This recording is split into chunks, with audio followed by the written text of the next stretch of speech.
Yakobus Yakobus 1 ayat 1 sampai 27. Salam dari Yakobus, hamba Allah dan Tuhan Yesus Kristus kepada kedua belas suku di perantauan. Saudara-saudaraku, anggaplah sebagai suatu kebahagiaan apabila kamu jatuh ke dalam berbagai-bagai pencobaan. Sebab kamu tahu bahwa ujian terhadap imanmu itu menghasilkan ketekunan. Dan biarkanlah ketekunan itu memperoleh buah yang matang, supaya kamu menjadi sempurna dan utuh dan tak kekurangan suatu apapun. Tetapi apabila di antara kamu ada yang kekurangan hikmat, hendaklah ia memintanya kepada Allah yang memberikan kepada semua orang dengan murah hati dan dengan tidak membangkit-bangkit, maka hal itu akan diberikan kepadanya. Hendaklah ia memintanya dalam iman dan sama sekali jangan bimbang, sebab orang yang bimbang sama dengan gelombang laut yang diombang-ambingkan kian kemari oleh angin. Orang yang demikian janganlah mengira bahwa ia akan menerima sesuatu dari Tuhan, sebab orang yang mendua hati tidak akan tenang dalam hidupnya. Baiklah saudara yang berada dalam keadaan yang rendah, bermegah karena kedudukannya yang tinggi, dan orang kaya karena kedudukannya yang rendah, sebab ia akan lenyap seperti bunga rumput. Karena matahari terbit dengan panasnya, yang terik dan melayukan rumput itu, sehingga gugurlah bunganya dan hilanglah semaraknya. Demikian jugalah halnya dengan orang kaya, di tengah-tengah segala usahanya ia akan lenyap. Berbahagialah orang yang bertahan dalam pencobaan, sebab apabila ia sudah tahan uji, ia akan menerima mahkota kehidupan yang dijanjikan Allah kepada barang siapa yang mengasihi Dia. Apabila seorang dicobai, janganlah ia berkata, "Pencobaan ini datang dari Allah," sebab Allah tidak dapat dicobai oleh yang jahat, dan ia sendiri tidak mencobai siapapun. Tetapi tiap-tiap orang dicobai oleh keinginannya sendiri, karena ia diseret dan dipikat olehnya. Apabila keinginan itu telah dibuahi, ia melahirkan dosa, dan apabila dosa itu sudah matang, ia melahirkan maut. Saudara-saudara yang kukasihi, janganlah sesat. Setiap pemberian yang baik dan setiap anugerah yang sempurna datangnya dari atas, diturunkan dari Bapa segala terang. Padanya tidak ada perubahan atau bayangan karena pertukaran. Atas kehendaknya sendiri, Ia telah menjadikan kita oleh firman kebenaran, supaya kita pada tingkat yang tertentu menjadi anak sulung di antara semua ciptaannya. Hai saudara-saudara yang kukasihi, ingatlah hal ini. Setiap orang hendaklah cepat untuk mendengar, tetapi lambat untuk berkata-kata, dan juga lambat untuk marah. Sebab amarah manusia tidak mengerjakan kebenaran di hadapan Allah. Sebab itu, buanglah segala sesuatu yang kotor dan kejahatan yang begitu banyak itu, dan terimalah dengan lemah lembut firman yang tertanam di dalam hatimu, yang berkuasa menyelamatkan jiwamu. Tetapi hendaklah kamu menjadi pelaku firman, dan bukan hanya pendengar saja. Sebab jika tidak demikian, kamu menipu diri sendiri. Sebab jika seorang hanya mendengar firman saja, tidak melakukannya, ia adalah seumpama seorang yang sedang mengamat-amati mukanya yang sebenarnya di depan cermin. Baru saja ia memandang dirinya, ia sudah pergi, atau ia segera lupa bagaimana rupanya. Tetapi barang siapa meneliti hukum yang sempurna, yaitu hukum yang memerdekakan orang, dan ia bertekun di dalamnya, jadi bukan hanya mendengar untuk melupakannya, tetapi sungguh-sungguh melakukannya, ia akan berbahagia oleh perbuatannya. Jikalau ada seorang menganggap dirinya beribadah, tetapi tidak mengekang lidahnya, ia menipu dirinya sendiri, maka sia-sialah ibadahnya. Ibadah yang murni dan yang tak bercacat di hadapan Allah Bapa kita ialah mengunjungi yatim piatu dan janda-janda dalam kesusahan mereka dan menjaga supaya dirinya sendiri tidak dicemarkan oleh dunia. Yakobus 2 ayat 1-26. Saudara-saudaraku, sebagai orang yang beriman kepada Yesus Kristus Tuhan kita yang mulia, janganlah iman itu kamu amalkan dengan memandang muka. Sebab jika ada seorang masuk ke dalam kumpulanmu dengan memakai cincin emas dan pakaian indah, dan datang juga seorang miskin ke situ dengan memakai pakaian buruk, dan kamu menghormati orang yang berpakaian indah itu dan berkata kepadanya, "Silahkan Tuhan duduk di tempat yang baik ini," sedangkan kepada orang yang miskin itu kamu berkata, "Berdirilah di sana," atau "Duduklah di lantai ini dekat tumpuan kakiku." Bukankah kamu telah membuat pembedaan di dalam hatimu dan bertindak sebagai hakim dengan pikiran yang jahat? Dengarkanlah, hai saudara-saudara yang kukasihi. Bukankah Allah memilih orang-orang yang dianggap miskin oleh dunia ini untuk menjadi kaya dalam iman dan menjadi ahli waris kerajaan yang telah dijanjikannya kepada barang siapa yang mengasihi Dia? Tetapi kamu telah menghinakan orang-orang miskin. Bukankah justru orang-orang kaya yang menindas kamu dan yang menyeret kamu ke pengadilan? Bukankah mereka yang menghujat nama yang mulia, yang olehnya kamu menjadi milik Allah? Akan tetapi, jikalau kamu menjalankan hukum utama yang tertulis dalam kitab suci, kasihilah sesamamu manusia seperti dirimu sendiri, kamu berbuat baik. Tetapi, jikalau kamu memandang muka, kamu berbuat dosa, dan oleh hukum itu menjadi nyata bahwa kamu melakukan pelanggaran.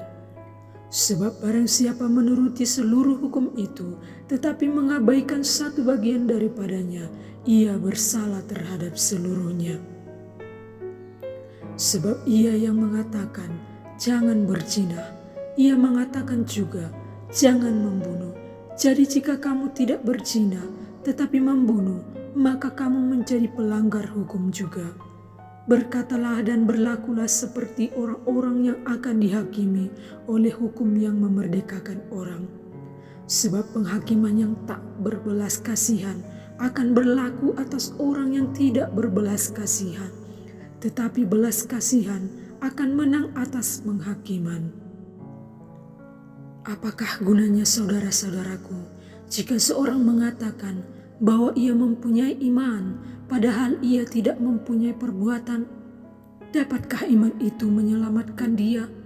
Jika seorang saudara atau saudari tidak mempunyai pakaian dan kekurangan makanan sehari-hari, dan seorang dari antara kamu berkata, "Selamat jalan, kenakanlah kain panas, dan makanlah sampai kenyang," tetapi ia tidak memberikan kepadanya apa yang perlu bagi tubuhnya, apakah gunanya itu? Demikian juga halnya dengan iman. Jika iman itu tidak disertai perbuatan, maka iman itu pada hakikatnya adalah mati. Tetapi mungkin ada orang berkata, "Padamu ada iman dan padaku ada perbuatan."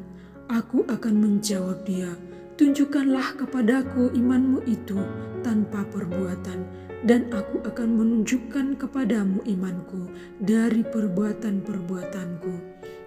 Engkau percaya bahwa hanya ada satu Allah saja? Itu baik, tetapi setan-setan pun juga percaya akan hal itu, dan mereka gemetar. Hai manusia yang bebal, maukah engkau mengakui sekarang bahwa iman tanpa perbuatan adalah iman yang kosong? Bukankah Abraham bapa kita dibenarkan karena perbuatan-perbuatannya ketika ia mempersembahkan Ishak anaknya di atas mezbah. Kamu lihat bahwa iman bekerja sama dengan perbuatan-perbuatan, dan oleh perbuatan-perbuatan itu iman menjadi sempurna. Dengan jalan demikian, genaplah nas yang mengatakan, lalu percayalah Abraham kepada Allah, maka Allah memperhitungkan hal itu kepadanya sebagai kebenaran. Karena itu, Abraham disebut sahabat Allah. Jadi kamu lihat bahwa manusia dibenarkan karena perbuatan-perbuatannya dan bukan hanya karena iman. Dan bukankah demikian juga Rahab, pelacur itu, dibenarkan karena perbuatan-perbuatannya ketika ia menyembunyikan orang-orang yang disuruh itu di dalam rumahnya, lalu menolong mereka lolos melalui jalan yang lain. Sebab seperti tubuh tanpa roh adalah mati, demikian jugalah iman tanpa perbuatan-perbuatan adalah mati. Yakobus 3 ayat 1-18. Saudara-saudaraku, janganlah banyak orang di antara kamu mau menjadi guru, sebab kita tahu bahwa sebagai guru kita akan dihakimi menurut ukuran yang lebih berat. Sebab kita semua bersalah dalam banyak hal. Barang siapa tidak bersalah dalam perkataannya, ia adalah orang sempurna, yang dapat juga mengendalikan seluruh tubuhnya. Kita mengenakan kekang pada mulut kuda, sehingga ia menuruti kehendak kita. Dengan jalan demikian, kita dapat juga mengendalikan seluruh tubuhnya. Dan lihat saja kapal-kapal, walaupun amat besar dan digerakkan oleh angin keras, namun dapat dikendalikan oleh kemudi yang amat kecil menurut kehendak jurumudi. Demikian juga lidah, walaupun suatu anggota kecil dari tubuh, namun dapat memegahkan perkara-perkara yang besar. Lihatlah, betapapun kecilnya api, ia dapat membakar hutan yang besar. Lidah pun adalah api, ia merupakan suatu dunia kejahatan dan mengambil tempat di antara anggota-anggota tubuh kita sebagai sesuatu yang dapat menodai seluruh tubuh dan menyalakan roda kehidupan kita, sedang ia sendiri dinyalakan oleh api neraka. Semua jenis binatang liar, burung-burung, serta binatang-binatang mencalar dan binatang-binatang laut dapat dijinakkan dan telah dijinakkan oleh sifat manusia. Tetapi tidak seorang pun yang berkuasa menjinakkan lidah. Ia adalah sesuatu yang buas, yang tak terkuasai dan penuh racun yang mematikan. Dengan lidah kita memuji Tuhan Bapa kita, dan dengan lidah kita mengutuk manusia yang diciptakan menurut rupa Allah. Dari mulut yang satu keluar berkat dan kutuk. Hal ini, saudara-saudaraku, tidak boleh demikian terjadi. Adakah sumber memancarkan air tawar dan air pahit dari mata air yang sama? Saudara-saudaraku, adakah pohon ara dapat menghasilkan buah zaitun, dan adakah pokok anggur dapat menghasilkan buah ara? Demikian juga mata air asin tidak dapat mengeluarkan air tawar. Siapakah di antara kamu yang bijak dan berbudi? Baiklah ia dengan cara hidup yang baik, menyatakan perbuatannya oleh hikmat yang lahir dari kelemah lembutan. Jika kamu menaruh perasaan iri hati dan kamu mementingkan diri sendiri, janganlah kamu memegahkan diri dan janganlah berdusta melawan kebenaran. Itu bukanlah hikmat yang datang dari atas, tetapi dari dunia, dari nafsu manusia, dari setan-setan. Sebab di mana ada iri hati dan mementingkan diri sendiri, di situ ada kekacauan dan segala macam perbuatan jahat. Tetapi hikmat yang dari atas adalah pertama-tama murni, selanjutnya pendamai, peramah, penurut, penuh belas kasihan, dan buah-buah yang baik, tidak memihak dan tidak munafik. Dan buah yang terdiri dari kebenaran ditaburkan dalam damai untuk mereka yang mengadakan damai. Yakobus 4 ayat 1-17. Dari manakah datangnya sengketa dan pertengkaran di antara kamu? Bukankah datangnya dari hawa nafsumu yang saling berjuang di dalam tubuhmu? Kamu mengingini sesuatu, tetapi kamu tidak memperolehnya. Lalu kamu membunuh, kamu iri hati, tetapi kamu tidak mencapai tujuanmu. Lalu kamu bertengkar dan kamu berkelahi. Kamu tidak memperoleh apa-apa karena kamu tidak berdoa, atau kamu berdoa juga, tetapi kamu tidak menerima apa-apa karena kamu salah berdoa, sebab yang kamu minta itu hendak kamu habiskan untuk memuaskan hawa nafsumu. Hai kamu orang-orang yang tidak setia, tidakkah kamu tahu bahwa persahabatan dengan dunia adalah permusuhan dengan Allah? Jadi barang siapa hendak menjadi sahabat dunia ini, ia menjadikan dirinya musuh Allah. Janganlah kamu menyangka bahwa kitab suci tanpa alasan berkata, roh yang ditempatkan Allah di dalam diri kita diingininya dengan cemburu. Tetapi kasih karunia yang dianugerahkannya kepada kita lebih besar daripada itu. Karena itu ia katakan, Allah menentang orang yang congkak, tetapi mengasihani orang yang rendah hati. Karena itu, tunduklah kepada Allah dan lawanlah iblis, maka ia akan lari daripadamu. Mendekatlah kepada Allah dan ia akan mendekat kepadamu. Tahirkanlah tanganmu, hai kamu orang-orang berdosa, dan sucikanlah hatimu, hai kamu yang mendua hati. Sadarilah kemalanganmu, berduka cita dan merataplah. Hendaklah tertawamu kamu ganti dengan ratap, dan sukacitamu dengan duka cita. Rendahkanlah dirimu di hadapan Tuhan, dan ia akan meninggikan kamu. Saudara-saudaraku, janganlah kamu saling menfitnah. Barang siapa memfitnah saudaranya atau menghakiminya, ia mencela hukum dan menghakiminya. Dan jika engkau menghakimi hukum, maka engkau bukanlah penurut hukum, tetapi hakimnya. Hanya ada satu pembuat hukum dan hakim, yaitu Dia yang berkuasa menyelamatkan dan membinasakan. Tetapi siapakah engkau sehingga engkau mau menghakimi sesamamu manusia? Jadi sekarang, hai kamu yang berkata, hari ini atau besok kami berangkat ke kota Anu, dan di sana kami akan tinggal setahun dan berdagang serta mendapat untung. Sedang kamu tidak tahu apa yang akan terjadi besok. Apakah arti hidupmu? Hidupmu itu sama seperti uap yang sebentar saja kelihatan lalu lenyap. Sebenarnya kamu harus berkata, jika Tuhan menghendakinya, kami akan hidup dan berbuat ini dan itu. Tetapi sekarang kamu memegahkan diri dalam congkakmu, dan semua kemegahan yang demikian adalah salah. Jadi jika seorang tahu bagaimana ia harus berbuat baik, tetapi ia tidak melakukannya, ia berdosa. Yakobus 5 ayat 1-20. Jadi sekarang hai kamu orang-orang kaya, menangislah dan merataplah atas sengsara yang akan menimpa kamu. Kekayaanmu sudah busuk, dan pakaianmu telah dimakan ngengat. Emas dan perakmu sudah berkarat, dan karatnya akan menjadi kesaksian terhadap kamu, dan akan memakan dagingmu seperti api.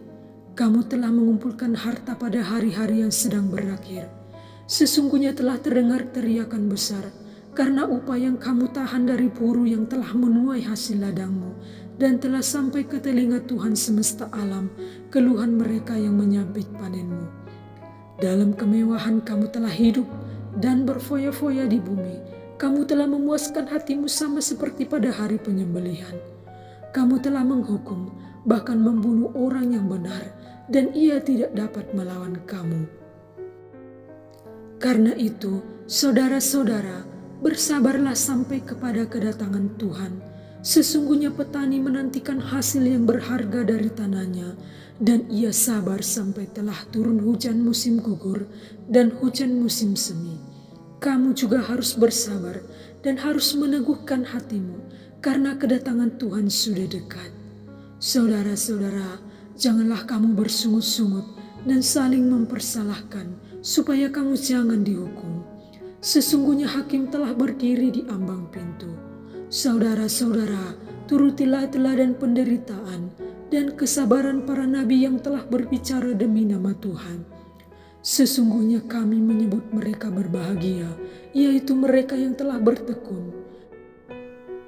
Kamu telah mendengar tentang ketekunan Ayub, dan kamu telah tahu apa yang ada pada akhirnya disediakan Tuhan baginya, karena Tuhan Maha Penyayang dan penuh belas kasihan. Tetapi yang terutama, saudara-saudara, janganlah kamu bersumpah demi surga maupun demi bumi atau demi sesuatu yang lain. Jika ya, hendaklah kamu katakan ya. Jika tidak, hendaklah kamu katakan tidak, supaya kamu jangan kena hukuman. Kalau ada seorang di antara kamu yang menderita, baiklah ia berdoa. Kalau ada seorang yang bergembira, baiklah ia menyanyi. Kalau ada seorang di antara kamu yang sakit, baiklah ia memanggil para penatua jemaat, supaya mereka mendoakan dia, serta mengolesnya dengan minyak dalam nama Tuhan. Dan doa yang lahir dari iman akan menyelamatkan orang sakit itu, dan Tuhan akan membangunkan dia. Dan jika ia telah berbuat dosa, maka dosanya itu akan diampuni. Karena itu, hendaklah kamu saling mengaku dosamu dan saling mendoakan supaya kamu sembuh. Doa orang yang benar, bila dengan yakin didoakan, sangat besar kuasanya. Elia adalah manusia biasa, sama seperti kita, dan ia telah bersungguh-sungguh berdoa supaya hujan jangan turun, dan hujan pun tidak turun di bumi selama 3 tahun dan 6 bulan. Lalu ia berdoa pula, dan langit menurunkan hujan, dan bumi pun mengeluarkan buahnya. Saudara-saudaraku, jika ada di antara kamu yang menyimpang dari kebenaran, dan ada seorang yang membuat dia berbalik, ketahuilah bahwa barang siapa membuat orang berdosa berbalik dari jalannya yang sesat, ia akan menyelamatkan jiwa orang itu dari maut dan menutupi banyak dosa.